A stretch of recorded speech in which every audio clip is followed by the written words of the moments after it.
তো নমস্কার সুধী সুপ্রিয় দর্শক বন্ধু, আপনাদের জন্য বিরাট একটা সুখবর নিয়ে চলে এসেছি। আপনাদের মধ্যে অনেকেই হয়তো কৃষক বন্ধুর রবি সিজনের টাকা পাওয়ার জন্য অনেক দিন থেকেই অপেক্ষা করে রয়েছেন। হ্যাঁ বন্ধুরা, কৃষক বন্ধুর রবি সিজনের টাকা কিন্তু খুব জলদি দেয়া হবে, খুব জলদি কিন্তু আপনাদের ব্যাংকের অ্যাকাউন্টে ঢুকতে চলেছে। আগের বছরের সূত্র মারফত কৃষক বন্ধুর টাকা কিন্তু প্রথম সপ্তাহে দেয়া হলেও এই বছরের আর 2-3 দিন পর কিন্তু আপনার অ্যাকাউন্টে সরাসরি কৃষক বন্ধুর টাকাটি ঢুকতে চলেছে। আর এই বছর টাকা বৃদ্ধি সম্পর্কিত রয়েছে কিন্তু অনেক জল্পনা।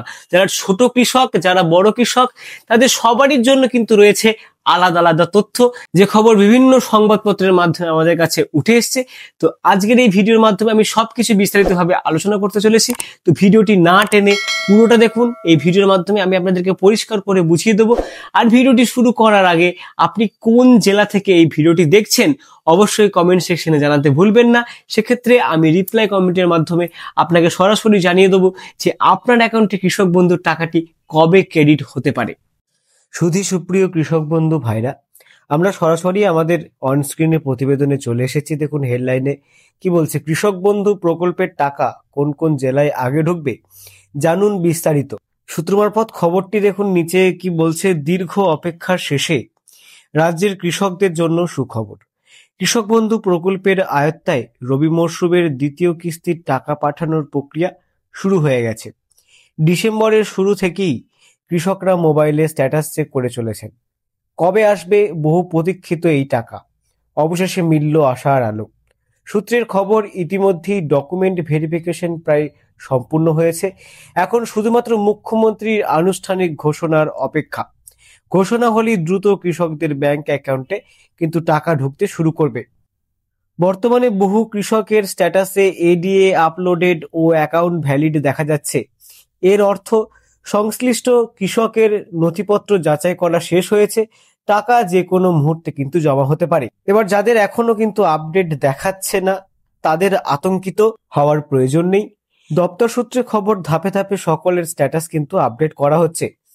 এবার দেখুন কোন কোন জেলায় টাকা আগে ঢুকতে পারে, যেটা অনেকের মনে কোয়েশ্চেন। অনেকে আমাকে কমেন্ট সেকশনে জিজ্ঞেস করেছেন আপনাদের অ্যাকাউন্টে কবে টাকা ঢুকবে। দেখুন এখানে বলছে, সূত্র অনুযায়ী জানা গেছে 10 ডিসেম্বর থেকে 19 ডিসেম্বরের মধ্যেই টাকা পাঠানোর কাজ শুরু হয়ে যেতে পারে।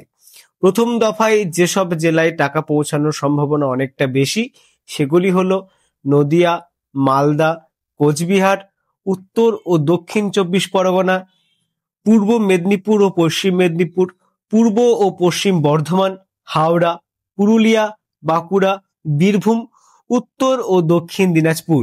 এবার দেখুন পুরো বিষয়টা একটু বুঝে নি যে আগের বছরের সূত্র মারফত টাকা কবে ঢুকতে পারে।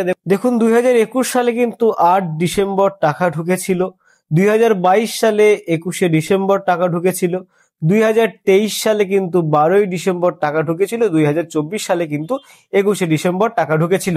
প্রত্যেক বছরই কিন্তু ঘোষণার পরের দিন থেকেই টাকা পাঠানো শুরু হয়েছিল। ফলে এবারও একই ধারা বজায় থাকার সম্ভাবনা কিন্তু রয়েছে। এবার পরবর্তী একটি পয়েন্ট, যেটি সব থেকে গুরুত্বপূর্ণ একটি পয়েন্ট, দেখুন আপনারা দেখতে পাচ্ছেন যাদের স্ট্যাটাসে সমস্যা দেখা যাচ্ছে, যেসব কৃষকদের স্ট্যাটাসে সমস্যা দেখা যাচ্ছে, অর্থাৎ ডিলিট ফার্মার কেবিআইডি নাম্বার নেই, মানে আপনার কৃষক বন্ধু আইডিতে গিয়ে কিন্তু আপনি কোনো ডিটেলস পাচ্ছেন না, আধার নাম্বার নেই, এমন বার্তা যদি আপনাদের অ্যাকাউন্টে দেখা যাচ্ছে, তারা দ্রুত নিকটস্থ কৃষি অফিসে যোগাযোগ করার নির্দেশ সরাসরি দিয়েছেন কৃষি দপ্তর। আধার লিঙ্ক না থাকলে কিন্তু টাকা আটকে যাওয়ার সম্ভাবনা আছে, সাফ জানিয়ে দেওয়া হয়েছে। নতুন জমি কেনা বা জমির পরিমাণ বাড়লে যদি স্ট্যাটাসে তা আপডেট হয়ে থাকে, তাহলে সেই বাড়তি জমির টাকাও এই কিস্তির সঙ্গেই কিন্তু আপনাদের একসঙ্গে পাওয়ার কিন্তু সুযোগ রয়েছে। এবার লাস্ট যেটা মূল পয়েন্ট বলছে, দেখুন কেওয়াইসি না থাকলে টাকা কিন্তু আপনাদের আটকে যেতে পারে। কৃষকদের জন্য আরেকটি গুরুত্বপূর্ণ নির্দেশ, ব্যাংক অ্যাকাউন্টে কেওয়াইসি আপডেট আছে কিনা অবিলম্বে যাচাই করে নিতে হবে।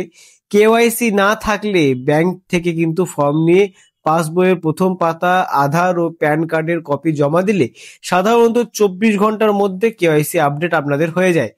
রাজ্যের হাজার হাজার কৃষকের কাছে এই অর্থ চাষবাসের জন্য অত্যন্ত প্রয়োজনীয়, অর্থাৎ রবি মরশুমের অর্থ। তাই সময় নষ্ট করবেন না। সময় নষ্ট না করে প্রয়োজনীয় নথি ঠিক করে নেওয়ার আহ্বান জানানো হয়েছে কৃষি দপ্তরের তরফ থেকে।